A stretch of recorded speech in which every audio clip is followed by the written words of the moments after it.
Días de radio. Casi medio millón de loquitos enloquecidos hippies. Rock 101. Los de 45 revoluciones. De 30 y tantos grados de humo. Patas, pijamas y pantuflas. Voces y personajes. Voces y personajes que construyeron el cuadrante radiofónico. Lo Radio. En esta ocasión les tengo a un invitado muy, muy especial y ustedes lo van a reconocer con la pura voz que ahorita le voy a pedir que haga lo que hacía normalmente en la estación donde yo lo conocí, pero probablemente ustedes lo conozcan más como el señor Aguilera en Chabelo. Pero antes de Chabelo y después de Chabelo hay una historia brutal, que cuando ustedes hablaban en los finales de los 70, principios de los 80 a una estación, siempre oían esta voz que respondía de esta forma. Radio 590. Esta es la Pantera. ¿Cuál quieres? Sí, la Pantera, el mundo joven de la Pantera. ¿Cuál deseas? Claro que sí. ¿Para quién? ¿De parte? Va para allá. Jorge Alberto, me da un gusto Igualmente, tenerte aquí. tocallito. Como no tienes idea, porque desde que planeamos la entrevista, llegan millones y millones y millones de anécdotas. Sí. Pero bueno, vamos a tratar de empezar por algún lugar, que es, ¿cómo llegas tú a la Pantera? No lo vamos a poner tanto en contexto porque no sé cuándo tú vayas a hacer la exhibición de las entrevistas que estás conformando y que seguramente será todo un documento. El día de ayer, en la tarde-noche, me llamó una persona que influyó mucho para que yo me fuera a Núcleo Radio 1000, el señor Jesús Chucho Somoza Betancourt, que era ingeniero de audio. En aquel entonces eran operadores, ahora son ingenieros de audio y ya cambió todo el esquema, pero él fue el que me dio el pitazo y me dijo, oye, el señor Bolívar está buscando voces, ¿por qué no te vienes para acá? Yo estaba intentando entrar a Radio Centro y ya estaba a punto de quedarme, ya había hecho algún par de turnos, había estado picando piedra bien durante algún tiempito en Radio Centro y me estaban dando chance de quedarme en la JP, en Radio Variedades. Pero estaban en que sí, que vamos a ver cómo movemos y vas a entrar de volante y que después vas a hacer suplencias. Y estábamos en eso cuando me llama, en unos días como estos de septiembre, me llama Jesús y me dice, vente, yo te consigo la cita con Bolívar. Bolívar Domínguez, Maquíbar, era el director artístico, el jefe en ese momento de Radio 590, la PH de Núcleo Radio 1000, que era la Pantera. Y entonces, pues yo era el día del operador, casualmente. Entonces estaba en el pastel, ahí en el pasillo, en el mezanín, en el que daba hacia las cabinas, las oficinas y por supuesto al área de noticias. Y entonces, pues yo llegué y dije, pues a ver qué tal me va. Y llego y me dice, tú eres Aguilera, tú eres hijo de Ramiro. Mi papá se llamaba Ramiro Aguilera, que en paz descansa, y también era locutor. Entonces me dicen, a ver, métete a la cabina. ¿Cómo me meto? De una vez ya. Y abre la puerta de la cabina, que tú recordarás perfectamente porque la abriste 84,958 veces. Y entonces resulta que abre la puerta y me dice, adelante, adelante.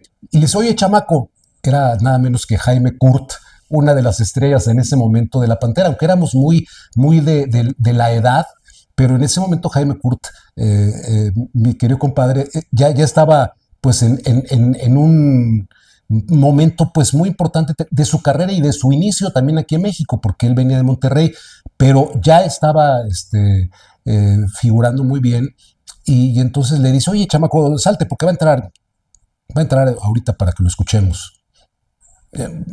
Hola, soy Jaime. Sí, Jaime Kurt, ¿cómo estás? Y me dice, yo me voy a sentar acá. Y se sentó de este lado y yo me siento frente al micrófono y entonces me dice, mira, para que no te pongas nervioso y vamos a hacerlo de esta manera, vamos a desconectar los teléfonos. Desconectamos los teléfonos, esta es la llave para que tú puedas abrir el micro, para que puedas entrar. El operador está de aquel lado y es muy buena onda. Estaba Juan Manuel Sánchez Zelaya, y que era el operador en turno, porque eran como las 6 de la tarde cuando entraba Jaime a módulo 590. Y entonces me sueltan la primera canción Y en ese momento que ya íbamos a la mitad del corte, se empieza a llenar de gente. Después ya supe que era el señor Ortiz, la señora Consuelo Chávez, el señor Venegas no estaba, y por supuesto estaba el recordado Sergio Roth y el señor Bolívar Domínguez. Entonces ellos estaban ahí como pues para parar oreja, ¿no? Lo radio. Estás hablando del director artístico de Radio 1000, la directora artística de Radio Eco. Ajá. Estás hablando de gente muy pesada. Algo sucedió que oyeron y que hicieron que te fueran a ver. Exacto. ¿Qué sucedió? Pues les dijo Bolívar, voy a probar un locutor. Y como te digo que todos estaban en el pasillo, en el pastel, porque estaban festejando a los compañeros operadores, pues se dieron la vuelta y de repente viene el jingle que me lo sabía de memoria, porque yo era fan de La Pantera, mi estación favorita era La Pantera, entonces se me dio, y también Radio Variedades, pero en ese momento pues La Pantera me inclinaba más hacia la música que tocaba, que exhibía 590, y entonces me pone un botonazo en el interfón Juan Manuel, para que estuviera allá, y me dice Jaime, me hace la seña de que ya, entonces sueltan el jingle, un jingle que tenía un redoble al principio que era Radio 590, ya cantado, Radio 590, La Pantera, wow, y entonces yo me lo sabía, entonces lo sueltan, escucho el redoble, que era el jingle, porque era uno y uno cortito y ese, entonces lo escucho, y viene el redoble, y entonces me encimo yo con toda la gente, y digo, te acompaña Radio 590, La Pantera, desde la zona azul y oro, y sueltan el número, y dijeron, no, pues y yo también ya me sentí como, espérame tantito, ¿no? Ya llegué, y empieza el número de Staying Alive de los Bee Gees, entonces yo me aviento 246-343-590, este es el mundo joven de La Pantera, aquí están Barry, Robin y Maurice, Staying Alive, sobreviviendo, ¿ya? Y en ese momento empieza sobreviviendo, y yo todavía de sangrón me acerco tantito al micrófono y digo, esta es La Pantera. O sea, entonces dijeron, no, eso yo ya lo tenía ensayado, porque era una estación que cuando me llegase, en el remoto caso, cuando yo estaba pues ilusionado en hacerme locutor, ya la tenía así como muy ensayada. Y me salió, y así me salieron varias. Y me dijo, no, chamaco, pues muy bien, y me quedé un rato ahí en el programa de ese horario, y me dice, mañana vente desde las 8 de la mañana para que veas cómo es la estación, para que conozcas también a los operadores de la mañana. Me dice, Bolívar, va a estar Juanito y luego va a estar Javier Martínez, y para que conozcas a Rodríguez Baena, van a estar entrando y saliendo Jaime Rodríguez Baena. Pues perfecto, yo quería conocer a Sergio Villarreal, que lo conocí como 2 meses después, porque ya ves que siempre andaba grabando, y entonces ya voy en la mañana y ya estoy viviendo algunas situaciones dentro de la cabina, y entonces hicieron una travesura Rodríguez Baena y Jaime, y total de que se dio cuenta el señor Bolívar, y cuando llegó, ¿qué pasó con esto? Y no sé qué, y se pasó a molestar. Es que sí, también era un dicho muy particular de la gente de Raim, que se pasa a molestar, se esponjó. Y entonces yo atrás así en la cabina viendo qué estaba ocurriendo, y no, que no sé cuál. Y yo dije, ay caray, se va a poner muy difícil la cosa porque yo sentí como, nunca me había tocado, como que el carácter del señor Bolívar pues, era fuerte, y no, la verdad es que muy bonachón, buenísima onda, pero en ese momento pues estaba en su lugar de director. Y total de que ya como para las 2 de la tarde me dice, métete a la cabina, y acaba de llegar el señor Flores. Don Carlos Flores, que era el director de Radio 1000, bueno, no era el señor Salas, el licenciado Salas, pero era el general adjunto, exactamente. Y había otros directores, el licenciado Espejo, pero tenía otra área, y bueno, pues en el caso del licenciado Salas, que era pues, dueño y aparte concesionario, y también dueño de las instalaciones, y era el presidente del Núcleo Radio 1000, del otrora Núcleo Radio 1000, que después se convirtió en lo que conocemos hasta el día de hoy, NRM Comunicaciones, y que Bueno, para no contextualizar tanto, pero hace un mes y un día se dio la noticia del fallecimiento de don Edilberto Huesca. A mí no me tocó trabajar con él, me tocó alternar con él, pero no trabajar. ¿A ti sí? No, no, ya no. Ya habíamos salido hace mucho tiempo atrás. Salimos como entre el 93, 94. 94, sí, yo salí antes. Yo salí exactamente un 31 de agosto para un 2 de septiembre de 1988, un día como hoy. Mira. Para irme de Radio 1000 salí el 31 de agosto y el primero era domingo y yo entré hasta el lunes 2. Como en fin, más o menos. Pero yo entré en septiembre de 88 a la otrora organización Radio Fórmula, porque me llevaron para allá. Ok, pero no te me adelantes. No, bueno. Porque hay algo bien interesante ahí, Jorge, que me vas a ayudar mucho. Esta fue mi sensación. Yo no sé, ayúdame tú a contextualizarlo. Yo siento que yo llego por ahí del 79. ¿Tú en qué año llegaste? En 79. Ok. No es cierto, en 78. Sí, porque ya estabas ahí y ya estabas muy sólido. Mira, yo entré en septiembre de 78. Pero déjame, te termino de hablar eso y ahorita me preguntas. Okay. Porque esa es una buena anécdota. Okay. Entonces entro ya a las 2 de la tarde, me dice, ya llegó el señor Carlos Flores y para que te escuche. Ok, me meto. Y me toca una canción que no me acuerdo exactamente el título, pero un trabalenguas. Y entonces... no me acuerdo cómo se llamaba, algo de Boogie Oogie, pero no era Boogie Oogie Dancing Shoes, que no, eso era Claudia Berry, no me acuerdo, era un número que tampoco fue tan famoso, y era aquí en el mundo joven de la Pantera. Y entra Bolívar y me dice, mira, a ver, ahorita platicamos, ¿no? Ya entró el locutor que estaba en ese momento, no me acuerdo si era Rodríguez, y me dice, yo ando un poquito saturado de gente ahorita aquí en la estación. Y ahorita no tengo cupo, pero ¿por qué no te vienes el lunes? Y le voy a decir a mi compadre Arturo Venegas, que manejaba Radio Sinfonola y Radio Onda, pues que te haga una prueba. Él tiene más chance de poderte involucrar ahí en Sinfonola o en Radio Onda, que todo el mundo entraba por Radio Onda. Entonces yo digo, pues sí, pues dale lo que caiga, ¿no? Y total que me presento y me dicen, no le puedo dar ahorita en horarios, pero pues está de 10 a 12 de la noche suelto en Radio Sinfonola. No hay pago, pero pues para que vaya pues lo que se necesita fogueándose, y entra de 10 a 12 de la noche a la ABS y pues ahí va agarrando.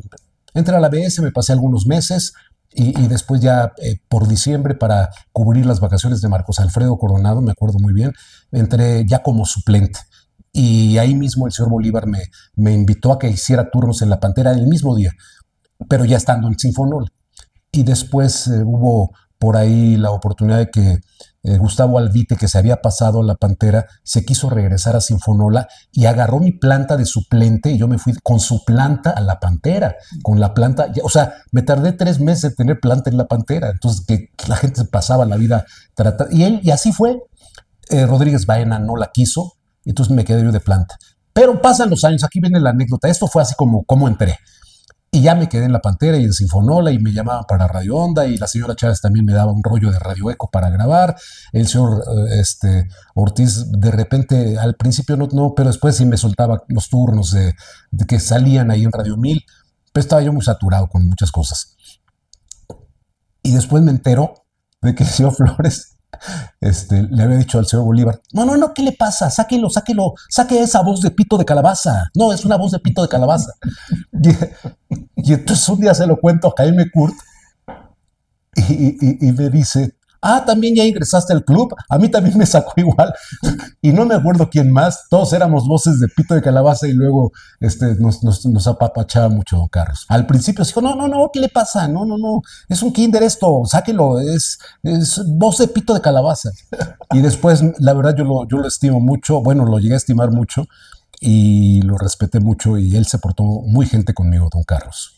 Cabe decir que La Pantera, todo el grupo eran 7 estaciones, y eventualmente como que la insignia era Radio 1000. Sin embargo, en esa época el señor Flores tenía una afinidad con La Pantera, y llegó a estar en primer lugar, sí, en el cuadrante absoluto de la Ciudad de México, y era una estación que la tenía especialmente checada, la estaba oyendo todo el tiempo.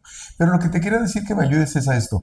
Yo siento que hubo como 3 épocas en Radio 1000 así grandes. La primera es la que yo no conocí, en donde estaba Sergio Villarreal, donde estaba Manuel Vivian, donde estaban el mismo Gustavo. que eran estas voces muy maduras, muy de grabar comerciales, y es como Sergio Roth, por supuesto, Bolívar. Bolívar, sí. Pero muchos de ellos empezaron a emigrar, dejaron la cabina y se empezaron a volver locutores comerciales de anuncios publicitarios. Y llega una segunda generación, que es donde yo llego, con gente más afín, como tú, que estudiabas en la UAM, yo egresado de la UNAM, Jaime también debió tener buenos estudios, y era gente muy joven, pero en el caso particular tuyo y Jaime, fueron los que crearon toda una etapa en La Pantera. La Pantera no podría concebirse sin sus voces, definitivamente, en esas épocas. Y luego ya vino otra época ya con Luis Gerardo, Roxy Antonio y todo. Pero esta época fue muy enriquecedora. Sí. Porque si eran muy jóvenes, estaríamos hablando que tendrían, ¿qué? ¿19, 20 años? No. Yo entré 15, iba a cumplir 16. 15, y Jaime 16. Era un año más grande que yo. Probablemente eso explicaría un poco la sensación de la voz de Pito Calabaza, sí, que no tiene nada que ver con la voz que tienes hoy. Sí, no. Pero ahí hay algo bien interesante, Jorge, porque tu entrada es muy singular. A mí me tocó hacer 20,000 castings a gente y ninguno fue como el tuyo. Siempre eran primero grabados y luego, exactamente, en el mejor de los casos te mandaban a provincia a fogarte rápido que no regresas. Y tú no. Pero yo no creo que empezaste ahí. Ahí entraste a Radio Mil. A Radio Mil. Pero yo quisiera que platicaras, porque aparte de que tu papá es una de las grandes voces de la radio en México, ¿tú a qué edad empezaste a jugar a tu estación de radio? Cuando me dices cómo entrabas a presentar a La Pantera, es porque ya traías mucha cancha. Algunos jugábamos con soldaditos, otros con muñequitas, pero tú jugabas a tener tu estación de radio. Fíjate que sí. Voces y personajes. Yo desde que tengo uso de razón me encantaba escuchar la radio, y para mí era sorprendente. Mi papá trabajaba junto con el señor Ramiro Garza en Radio Variedades cuando fue un trancazo en la estación, y después estuvo en la DF. Y yo estaba muy chiquito, yo tendría 2, 3 años, una cosa así, pero ya me daba un poco de cuenta, y entonces mi papá escuchaba continuamente la estación, y en la mañana se preparaba para irse porque tenía turno a las 8 de la mañana. Y yo de repente, papá, y ya lo bajábamos a despedir en el coche y todo, y nos vemos, y ya, y él se iba, y de repente yo, pues, en lo que estaba subiendo junto con mi mamá y mi hermano, pues ya, y el radio seguía prendido en la estación donde iba a entrar mi papá, y de repente lo escuchaba y digo, pero ¿cómo le hizo si se acaba de dar la vuelta? ¿Cómo le hizo para meterse a la caja esta? O sea, mi papá se hace chiquito para meterse a la radio. Entonces me llamaba mucho la atención, y después, ya un poquito más grande, mi papá me llevó un día a Radio Centro y conocí las cabinas. Me fascinó eso, que una persona estuviera del otro lado poniendo en aquellos años los discos y los cartuchos, y de repente el otro lado, el locutor y los jingles y la bitácora de comerciales, que en Radio Mil no se estilaba, pero en Radio Centro sí que tenías que ir tachando los comerciales que iban al aire. Entonces yo dije, qué padre. Entonces después mi papá, yo teniendo muy poca edad, se hizo cargo de unas estaciones en el interior del país que programaba desde la casa semanalmente.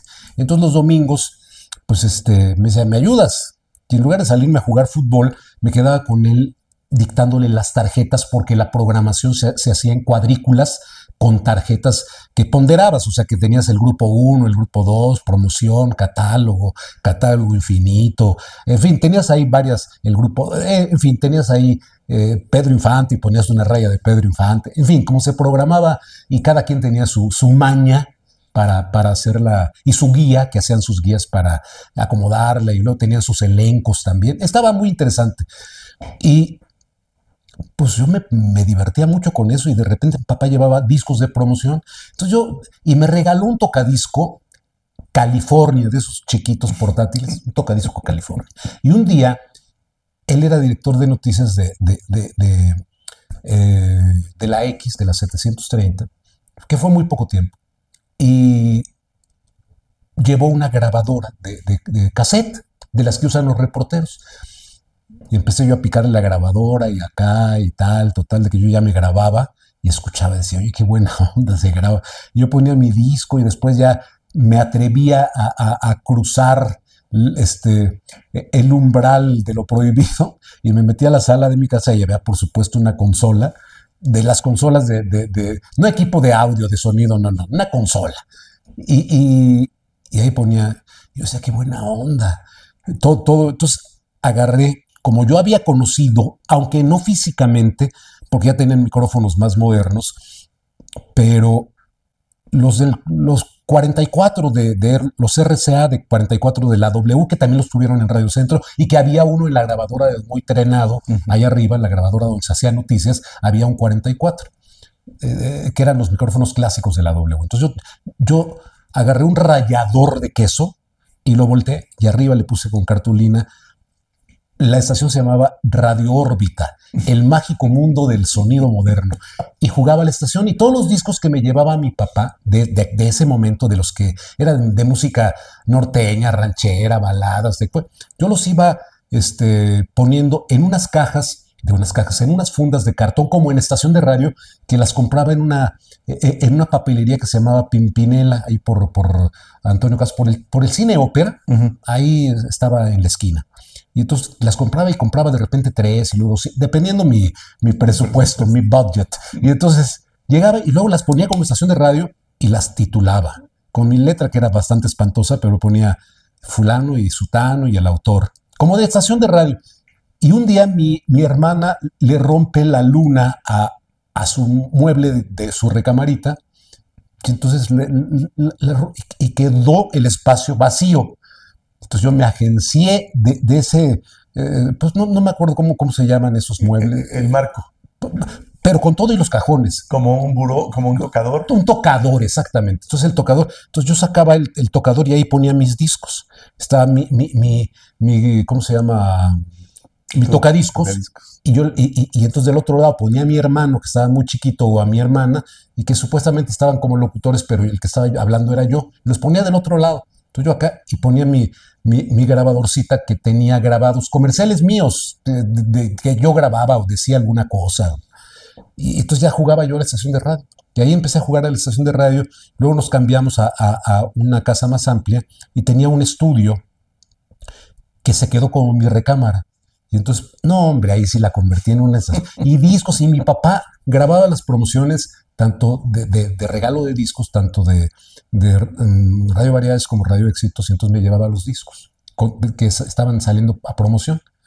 Digo, a promoción para regalarlos, ¿no? Entonces los numeraba, yo hacía mi programación maravillosa, yo me sentía programador, y ahí jugaba, y de repente me invitaban. Pues yo tenía muy buenos amigos, mi hermano Ramiro, que también se hizo locutor al tiempo, respetaban mis horarios. Sabían, no, Jorge no puede porque tiene turno, pero ahorita a las 6 sale y ahorita se viene con nosotros a jugar. Me gustaba, me encantaba, y pasaba horas ahí y escuchando las canciones, y yo veía cómo lo hacía mi papá, que agarraba un LP y ponía canción por canción, o volteaba el disco y decía, no, la vuelta está mejor que el lado A o el que están promoviendo. Entonces así empecé, me empezó, y mandaba a mis hermanas, ya cuando se hizo más, mandaba a mis hermanas a que fueran al teléfono de la esquina, les disparaba un refresco, ya estaba yo un poquillo más grande, y que me hablaran por teléfono, al teléfono de la casa. Y entonces yo contestaba, sí, como en La Pantera, sí, bueno, estás hablando de Radio Órbita, ¿cuál quieres? Me complace, por favor, con una canción, me decía mi hermana, o mis hermanas. No, tal canción, no sé cuál, se la dedica a Alma de parte de Blanca, y estamos aquí en la colonia fulanita de tal. Ok, cómo no, con mucho gusto, va para allá. Y yo hacía mi show. Me mandaba a mis hermanas a que me llamaran por teléfono para tener la sensación, porque yo escuchaba Radio 1000 también, Radio 1000, y ahí era más fácil, porque sí contestaban muy bien los teléfonos. La verdad, los locutores de Radio 1000 eran muy profesionales, de la OYE. Entonces me acuerdo que yo le hablaba a don Roberto, que le decían el niño, ahorita me acuerdo su apellido. Anaya, don Roberto Anaya. Y sí, como no, y tal cual. Sí, como no, y ahorita la mandamos. ¿Para quién? Salúdeme, Alma, de parte de Jorge. Y ya en Lindavista, ok, ya. Y ya mandaba la canción y nos mandaban los saludos. Entonces yo ya me enteraba, ya tenía muy hecho cómo contestaban los teléfonos. Por eso cuando te hacen la prueba, ya traías tú algo que es bien importante, el timing, sí, de dónde entrar, dónde salir. Lo radio. Y ahorita que dijiste, Anaya, fíjate, te voy a contar una anécdota, tal vez no te la sabes. Durante muchos años hicimos campañas sociales. ¿Te acuerdas, sí, la campaña del núcleo Radio 1000? Sí. Donaciones de sangre, el peso de el kilómetro de plata. Me gustaba mucho usar tu voz, la voz de Javier, Eran como las voces que me gustaban muchísimo, Javier Trejo Garay. Pero el señor Flores siempre me insistía, no, el señor Flores no, él estaba de acuerdo con ustedes. El licenciado Salas siempre me decía, es que no me gustan esas voces, busca a Roberto Anaya. Roberto Anaya ya no existía en Radio Mil. Entonces finalmente, ya ves que era dueño de un local al lado, sí. De reparación de televisión, eléctrica, sí. Entonces le pido que me grabe y me dice, sí, ¿cuánto me vas a pagar? Regreso. Oiga, que hay que pagar, bueno, lo que quiera. Bueno, es que 5,000 pesos, no sé. Ya regrese y graba. Y yo lo oigo, y era una voz bonita, sí, pero así. Es que estarás de acuerdo. Ajá. Hay algunas voces, hay voces excepcionales. Ajá. Y algunas voces que son maravillosas y como entretenedores detrás del micrófono son extraordinarios. Pero yo conozco muchos. No muchos, o sea, con la mano te los cuento, ¿no? Pero institucionales que puedan sellarte un canal de televisión o que puedan sellarte un programa o que puedan sellarte un grupo de radiofónico o una estación de radio, ya ahí le tienes que pensar. Regresé y le pongo la grabación. Lo oye, dice, no, estaba equivocado. Pero yo entiendo también que es otra época, es otro estilo. Y en ese momento ya las voces dominantes era Bolívar, que aunque era mucho más grande que ustedes, era una voz muy juvenil. Sí. Estaba Jaime y estabas tú. En La Pantera ya se había hecho un experimento que para mí fue fundamental, que fue Batas, Pijamas y Pantuflas, que salió en contra de muchas cosas. En la entrevista con el señor Ramírez, él me contó que él se había opuesto a eso, hasta que no pegó de gritos Félix Salas y dijo, quiero algo más creativo, y soltaron, Roda aprovechó para sacar Batas, él era el director de producción. Exacto, sí. Y Bolívar era el director de La Pantera. Entonces fueron dos voces excepcionales, hicieron un gran hito en la radio con Batas, Pijamas y Pantuflas. Después yo siento que aparece, no sé en cuánto tiempo más, Módulo 590. No, Módulo estaba antes del Batas, Pijamas y Pantuflas. Qué bueno que me lo dices, porque Módulo era un talk show. Sí tenía música y todo, pero el locutor, en este caso Jaime Curti, era fundamental. Y me acuerdo que se jugaba puntadas que luego en las juntas se quejaban mucho algunos, pero pues afortunadamente lo dejaron ser. Detalles como complacer a cambio de que le llevaran unos taquitos de pastor. No, él tenía donas. Un café con 2 de azúcar y una dona de chocolate. Bueno, pero el café era el básico, con 2 de azúcar, que tenía que ser con 2 de azúcar, y regalaba, no era para complacer, era porque él fue de los primeros locutores, bueno, eso se ha hecho siempre, pero de los primeros que tuvieron ese éxito, que también lo tuvo Batas y que lo ha tenido Mariano recientemente, que convocan, lo ha tenido también Toño en Alfa Skinker, que convocaba a que se los llevaran a la cabina y los dejaban entrar. Entonces llegaban, de repente pedía una hamburguesa o pedía un refresco, una soda, decía él, y lo llevaban, y entonces la gente se llevaba el disco packet, que lo anunciaba con bombo y platillo al inicio del programa de Módulo, que luego yo era, cuando tenía algo que hacer, yo medio lo suplía, y iban por el disco packet, que de repente estaba muy bueno, y de repente eran 3 discos por ahí, y tenía varios, no sé, llegaban como 10 personas o las que llegaran, ¿no? Y llegaban inmediatamente, tenía ese nivel de convocatoria entre los automovilistas. Recordemos que La Pantera era número 1 de automóviles en clase AB. Y al poco tiempo, un grupo de amigos coincidimos, entre los que tú recuerdas a Lalo Pasquel, Lalito, el mismo Trejo, no recuerdo quién más, pero que nos convocamos y armamos un programa que tú creaste, que se llamaba El Show de Jorge Alberto Aguilera. Bueno, el show de Jorge Alberto lo dejamos así nada más, pero sí, Mauricio Hernández, que también era básico en ese programa, que luego a la postre fue ya titular de Batas en otra empresa, de Batas, Pijamas y Pantuflas, junto con Lalo Pasquel. Tuvieron, cuando hubo un relevo bueno, cuando se van Sergio y Bolívar, se van a Radio Fórmula, y luego cuando ocurre, Bolívar sale de Batas y se queda Sergio con el Conde Calderón, y luego vino esta situación que la vamos a recordar en unos días también, el sismo del 85, y fallece Sergio, y entonces hubo un cambio, y también fallece el Conde, hubo un cambio así muy importante, y ahí es cuando llaman a Lalo Pasquel y a Mauricio Hernández, que pues eran hechura de Radio 1000, Y ninguno de los dos estuvo como tal dentro de la Pantera, pero Lalo hacía muchos turnos en la Pantera en su momento y luego también se fue para otro lado, luego regresaba, siempre estuvo latente Lalo, y Mauricio pues estaba en la UR, también estaba en Radio Eco y hacía suplencias en batas, pijamas y pantuflas. Y luego sí se le asignó ese tema de suplente cuando estuvo Gustavo Albite y Marcos Alfredo Coronado. Entonces y de ahí se lo jalan junto para hacerlo, para continuar con esto que para mí pues es una nota, como tú dices, un hito, es algo fundamental dentro de la radiodifusión moderna, la que conocemos de 1958 para acá, porque anteriormente era más prosopopéyica y había otro tipo. Había también lo que podríamos denominar como un talk show, pero era otra época, con otras palabras, con otro contexto, con cero irreverencia, a lo mejor con cuestiones simpáticas, con algunos comediantes, pero esto de a las mujeres con tubos, no me acuerdo cómo iba el día. Era a las viejas entubadas. A las viejas entubadas. A los viejos gruñones. Y empezar a hablarles y decir cosas que no era tan común decirlas en radio. Eso decían Sergio y Bolívar. Javier Trejo Garay me recordaba que incluso la radio era tan formal que a un Radio 1000, siendo una estación juvenil, al público le hablaban de usted. En Radio 1000. En la estación Radio 1000.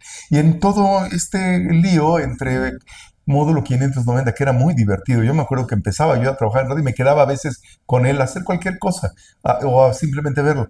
Y después Batas, Pijamas y Pantuflas. Entonces yo entro cuando ya está Batas, Pijamas y Pantuflas y de repente nos reunimos un grupo de amigos para hacer este show. ¿Cómo nace esta idea, Jorge? Pues es que yo no me acuerdo bien a bien, pero surgió la inquietud y la apoyó Mauricio y estaba mi hermano, que mi hermano tenía una sección que se llamaba...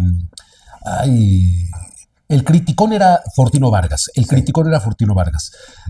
Y Ramiro tenía algo que tenía que ver con deportes. Ahorita me acuerdo cómo era Ramiro, mi hermano. Estaba Lalo, que hacía entrevistas, luego se hizo famoso ahí en el programa porque hacía muy bien el acento español, y era Manolo Romperredes. Y un día entrevistamos a Verónica Castro y supuestamente nos comunicamos a España con Hugo Sánchez.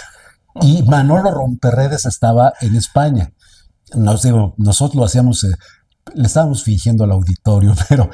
Y Verónica, tú eras el productor. Y entonces Verónica, tú recordarás que nos dijo, sí, ¿cómo no?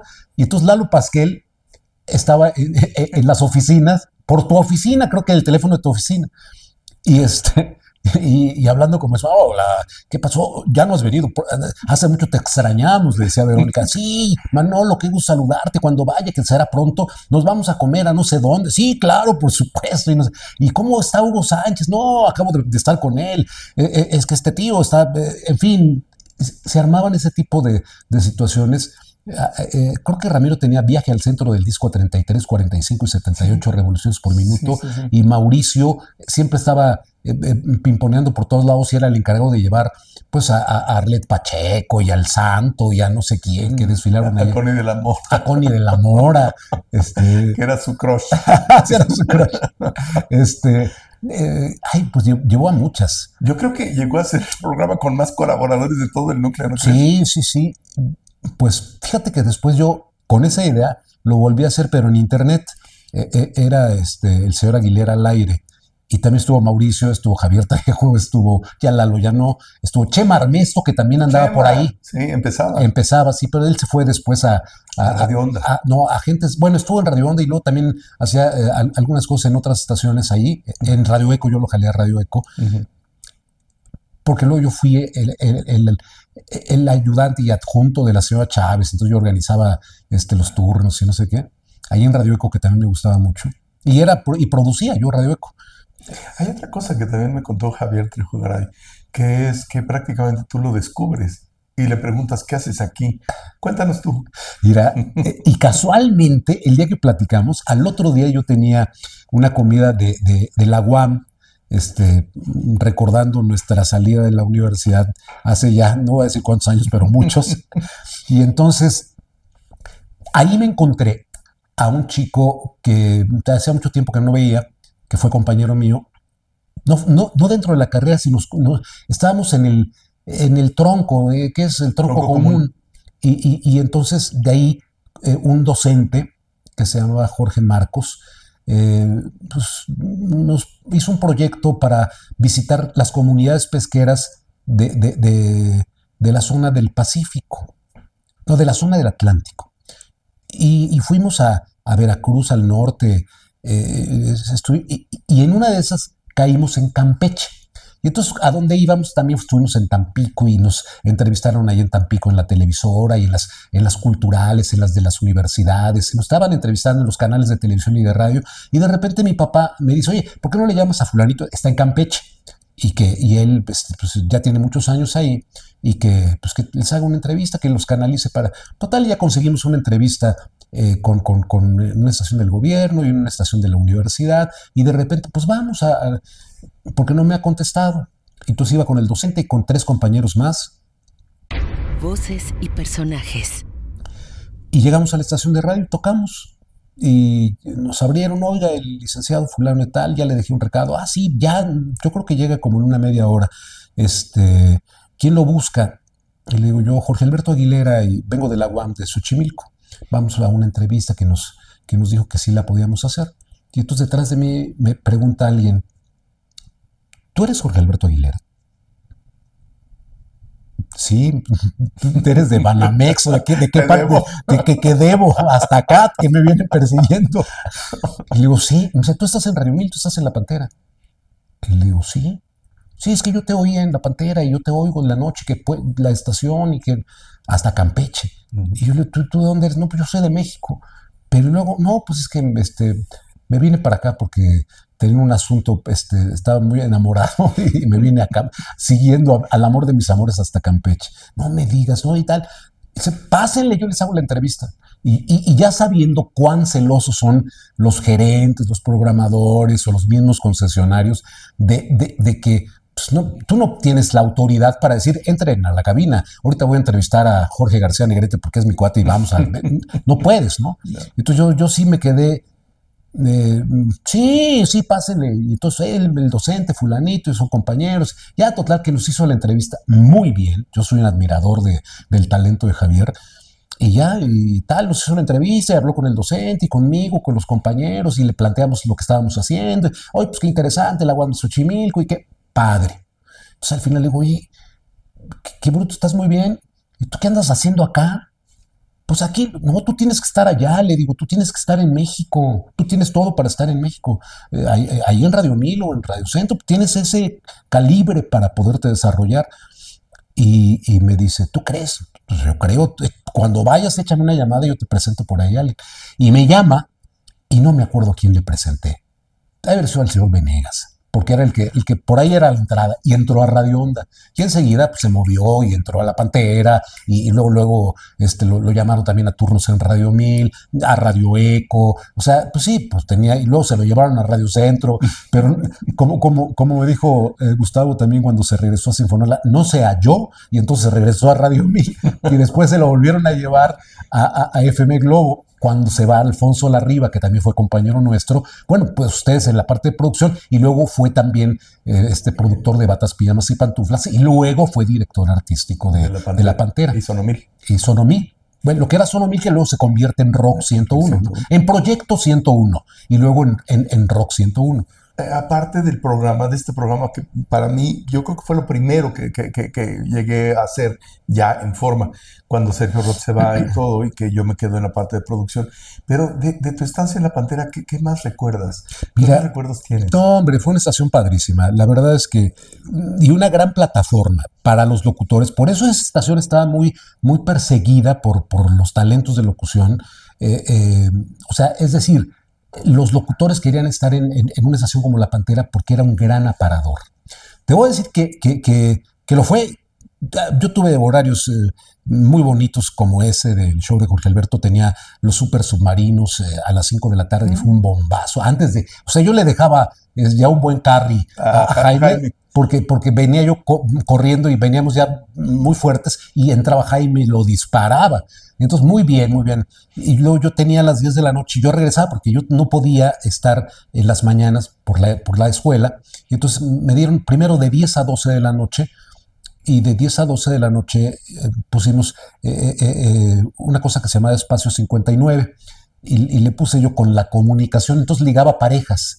Y entonces, hola, soy fulano y tal. Oye, yo me gustaría conocer una chava que también esté como yo empezando en la universidad y que viva por acá, por el rumbo de Villacuapa o que, por donde fuera, ¿no? Ah, bueno, pues ustedes tienen a alguien o conocen a alguien o tú quieres conocer a fulanito de tal, de la manera más diáfana y sin ningún compromiso. ¿El programa cómo se llamaba? Espacio 59 con la comunicación.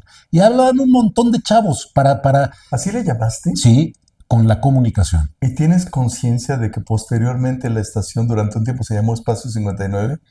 No, no es cierto, no era Espacio 59. Estudio 59. Estudio 59. Tienes toda la razón. No. Sí, Espacio 59 fue lo que siguió La Pantera, que ahí Luis Gerardo me pidió que le grabara Espacio 59, 99. Sí. Y que tú ya también estabas también involucrado en muchas cosas de ahí. Sí. Y bueno, no, Estudio 59 con la comunicación. Okay. Pero era Estudio 59, Estudio 59 lo dejé y hicimos otro programa, ya pudiendo entrar yo al mediodía, entraba a las 12 del día de 12 a 2 y era Prepa 59, la Prepa 59. Y entonces invitamos a chavos para que fueran a hablar, que prepararan un tema y entonces invitamos a 5 o 7 chavos que nos alcanzaban en los cortes para que dijeran alguna cuestión, pues de sus materias o algún pensamiento alrededor de temas que le interesara a la gente que estaba estudiando la prepa, la secundaria, ese tipo de target, ¿no? Y también tuvo muy buenos resultados y a mí la estación me encantaba. Y luego la estación daba para que te hablaran a la cabina. Soy fulano de tal. Me acuerdo muy bien el otrora, en ese momento director de producción de McCann Erickson, que era una de las agencias más importantes, Pancho Reyes, me llama por teléfono. Oye, te estoy oyendo, chamaco. ¿Puedes grabar unos comerciales? Te va a hablar fulanita tal, sí.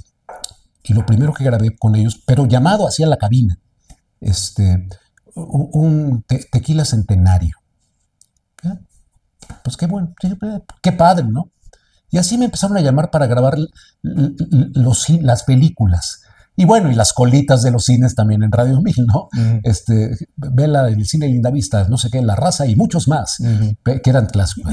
Pero entonces me empezaron a llamar ya para grabar las películas y yo mismo le ponía las colitas en el caso de Núcleo Radio 1000, porque cada locutor de cada grupo le ponía con su locutor le ponía las colitas. Pero yo ya hacía esas y de repente me llaman de McCann y me ofrecen hacer Coca-Cola. Y muchos años me pasé grabando Coca-Cola. Y se vinieron muchas marcas. Entonces, yo con un gran agradecimiento a La Pantera, porque sí me dio la posibilidad de proyectarme. Igual que a Radio Eco. Yo no sé por qué me toca producir la estación. Yo la tenía muy bien armadita. Bueno, no sabes por qué, con toda la preparación que traías. Ajá. Pero antes de que dejes La Pantera, yo creo que hubo 2 proyectos en los que estuviste involucrado. Recuérdame si estoy en lo correcto.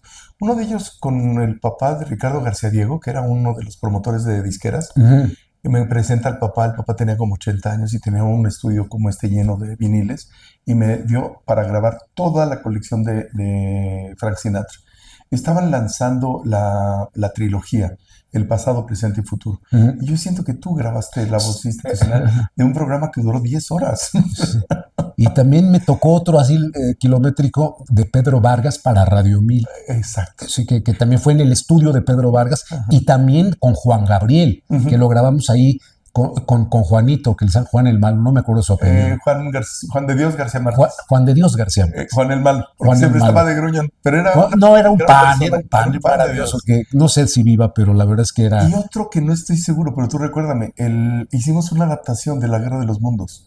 Pero también... Tú fuiste la voz principal, ajá, porque ahí era más... Sí, tú tenías mucho talento, sí. Y me acuerdo que la gente hablaba a la cabina, estaba espantada que realmente hubiera lo mismo que sucedió con el de proyectos como este. Y de repente, por supuesto que tenías que hacerte cargo de una estación. Ajá. Entonces empiezas en la parte de producción de Radio Eco. Y sí la hiciste muy interesante. Radio Eco no tenía cabina de locución. No tenía horas de producción. No. Y de repente empiezas a hacer que los locutores den la sensación de una transmisión en vivo, aunque fuera grabado. Aunque fueran grabados. Y luego surgió una idea que fue el Festival de Festivales. Eso fue muy creativo de mi parte. Me fusilé al de Chile, o sea, que es el Festival de los Festivales. Yo le puse Festival de Festivales, me fusilé a los de Viña. Y entonces yo invité, hicimos ahí un plan y la señora Chávez convenció, no me acuerdo si era don Carlos o ya estaba el señor Ramírez, para que tuviésemos un presupuesto y le pagáramos a los locutores de las cabinas que quisieran participar en vivo, ahí en la cabinita, que yo hacía entrevistas diario, tenía un programa que se llamaba Foro Estelar, y yo entrevistaba a todos, los entrevistaba diario a las 6 de la tarde. Y entonces, pues digamos, pues, no es una cabina como tal, pues teníamos un micrófono AKG de esos duros como de conjunto, ¿no? Y sí, porque sí, así estaba, no era una cabina, pues era un cuarto y que tenía una ventanota que daba hacia la calle, o sea, pues, acústicamente no tenía ningún acondicionamiento. Lo radio.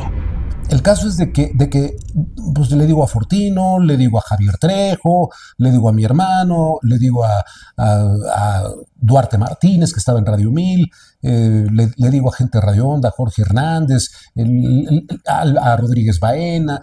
Y todos ellos me dicen, sí, órale, dame turnos yo a ver cuáles puedo hacer y tal, y ya más o menos, y nos metíamos y fue un trancazo.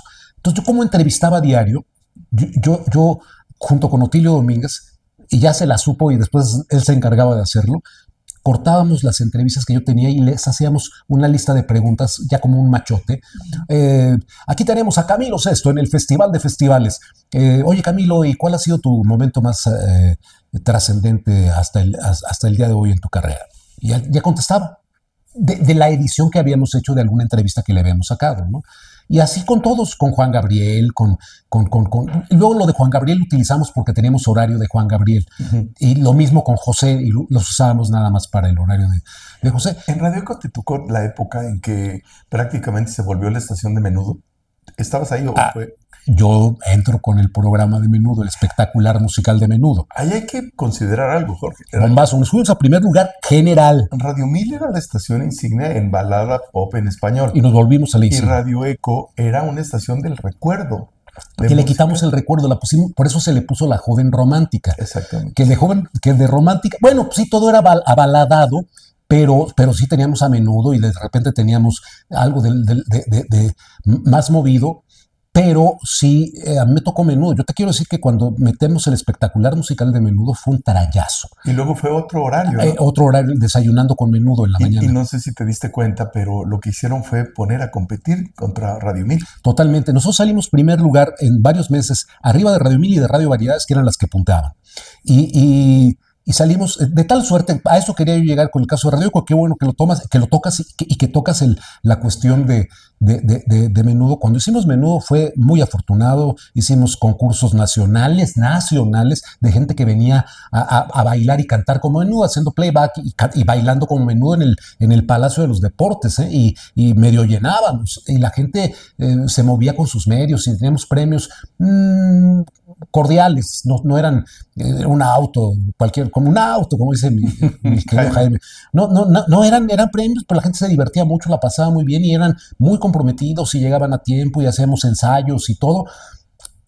Y un buen día, uno de las gentes que estaba en promoción de Menudo me llama y me dice, oye, quiero comer contigo. A la postre fue el creador de Magneto y de muchos grupos de estos, Toño Berumen. Y me dice, quiero comer contigo porque yo tengo un plan. Él veía cosas de Menudo. Y total, fuimos a comer algo muy sencillo. Y me dice, es que tengo el plan, como ahorita es un bombazo el programa y Menudo está en su mejor instante, vamos a que tú te vayas bajando del avión con ellos y vamos haciendo una entrevista y que lleguen fotógrafos y no sé qué, lo documentamos con video, pero pues para efectos de radio pues hacemos una transmisión y pues, estábamos pensando en eso cuando de repente se desaparece y de repente un día me llaman a casa y me dicen, el señor Berumen quiere hablar con usted. Pues hay que querer algo no, es que sabes qué, que ya no estoy con Menudo, ahora estoy en XETU. Y entonces estamos escuchándote, ya te checaron aquí Reinaldo López y Carla Estrada, y nos puedes ayudar con unas cosas como voz off en XETU. Sí, por el día de hoy nada más es un sacar adelante porque el conductor que estaba en la cabina de XETU, que era Ricky Luis, ya no está más con nosotros. Ok, pues yo voy, no, pues en Televisa San Ángel y tal, y no sé cuánto, y a tal hora. Yo tengo turno a las 4 de la tarde. No, para esa hora ya terminaste. Bueno, las 2, las 2:30, las 3, no había nadie, y yo no sabía ni qué iba a pasar en San Ángel. Yo la primera vez que yo entraba a Televisa San Ángel, y la segunda vez que entraba a un foro de televisión, el Foro 2, que era pues el grande ahí en Televisa, y pues no, y de repente pues agarro el teléfono de que me prestaron en camerinos y le llamo a Alfonso Larriba, pues es que no llego, estoy en tal lado, no sé qué, no llego al turno. Déjame ver si anda Fernanda por aquí. Pues sí, dígale por favor a Fernanda Tapia. Y total de que sí la encontró porque ella tenía un horario de noticias, la encontró y creo que ella me cubrió. No, pues las 4 de la tarde, entonces ya todo el mundo bien nervioso. No, que vamos al primer avance a las 4:20 y yo qué voy a hacer. Total de que ya me explican lo que tenía que hacer, los promocionales y de mañana viernes y no sé qué y tal, o martes y canta. Pero tú vas a hacer el doblaje de un muñeco que se llamaba Cisco Rocolo y tú lo vas a... Ok. Pero con una voz así que más caricaturesca, que se oiga, soy Cisco Rocolo y... pues ok. Y así salió y luego me dicen, los promocionales más en promoción. Ok. ¿Ya? Hoy es lunes, el sueño posible, y grabar el sueño posible era verdaderamente una cosa terrible. Todo, la conductora que estuviera, y no voy a decir nombres, todo el conductor o quien fue, no le daban para hacer el sueño posible la narración de lo que se había conseguido llevando a una invitada o a un invitado a una comida o a un viaje con un artista. Era un programa muy interesante, Jorge, porque yo siento que tenía una base muy radiofónica, ¿Sí? Pero tenía un error muy grande, que fue un acierto al final. Tenían, creo que una conductora diferente cada día, algo así. En alguna temporada. Pero eran más actrices, no eran conductoras. No eran conductores. Bueno, pasaban bien a cuadro, pero se necesitaba una voz que narrara. Y entonces a mí me pusieron en la cabina, porque era XETU, tu estación con visión. Y entonces, pues yo, bien, entonces me ponen a narrar el sueño posible, pues acá, y mira, tienes acá, me acuerdo que estaba dirigiendo a alguien que dirigía también publicidad, que yo conocía, Enrique Camerota, y entonces, pues tú entras aquí, acá, y tienes que caer aquí, y más o menos le cuentas unos 2-3 segundos, y te vas al otro corte, o sea, ¡pum!, quedó de primero, y todas hasta me aplaudieron. Yo dije, está bien, y ya terminó el programa, todo marchó, y me dice, y le digo, oiga, pues muchas gracias, ¿cómo hago para cobrar? Y no, usted viene mañana también, pero pues es que yo tengo radio, pues pida permiso, venga mañana. Y entonces al segundo o tercer día me dice, oiga, usted también podría hacer cuadro, pero me tiene que bajar los cachetes, porque está yo medio cachete, se parece al Puma ahorita, entonces no tiene que bajarle para que sea más chavo.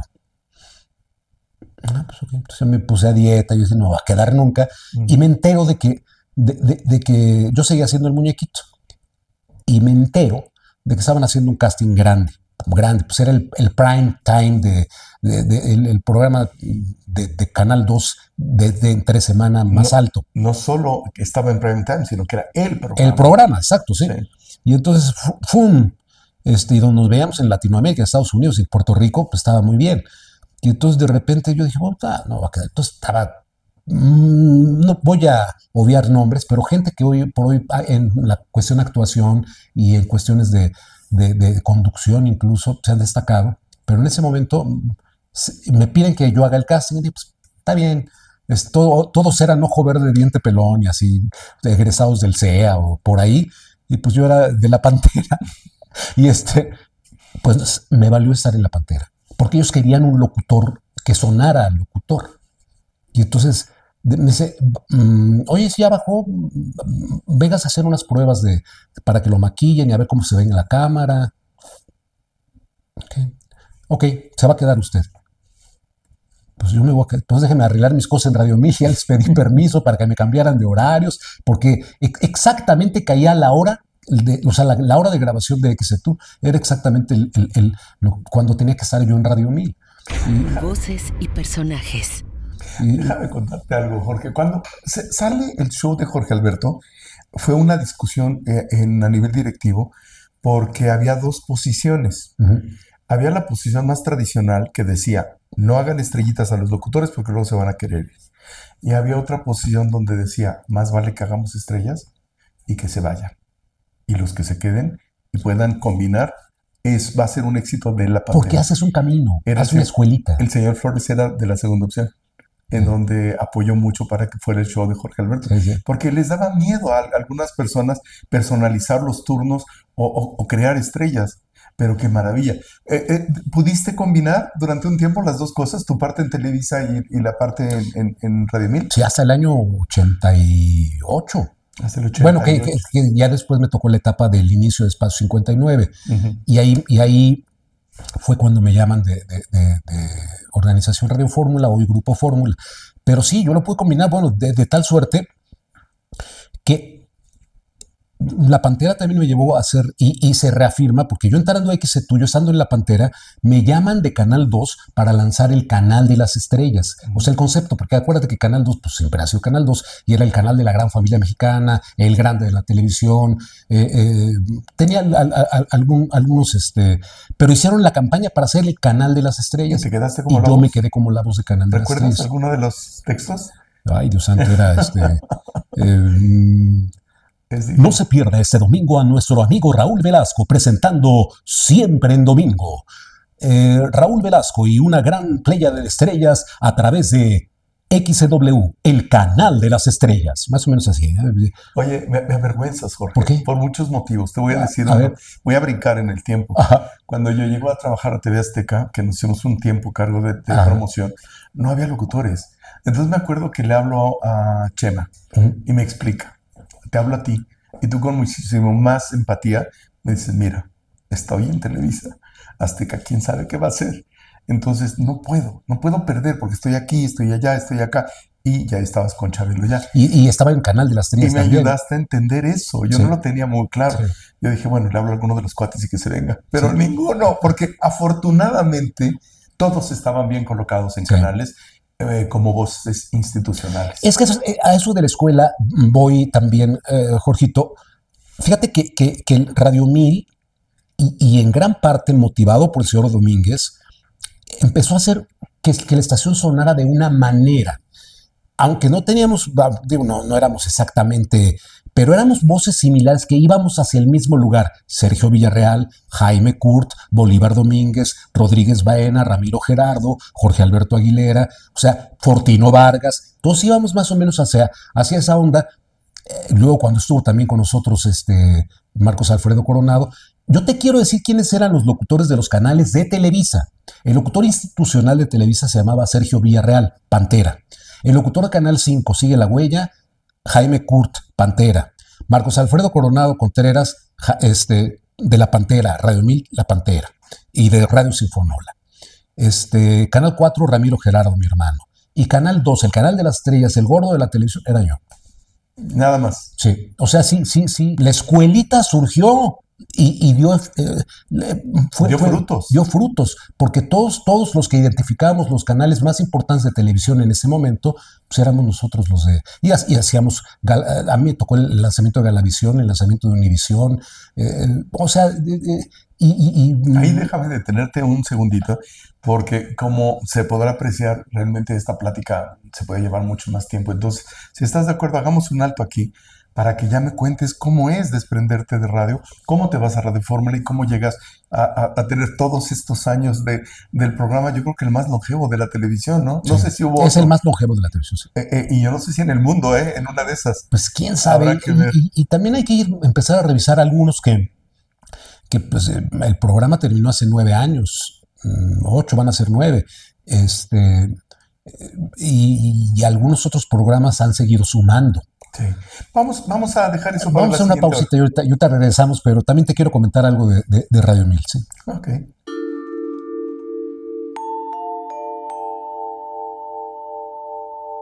Días de radio. Casi medio millón de loquitos enloquecidos hippies. Rock 101. Los de 45 revoluciones. De 30 y tantos grados de humo. Patas, pijamas y pantuflas. Voces y personajes.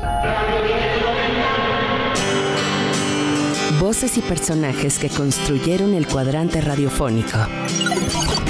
Lo Radio.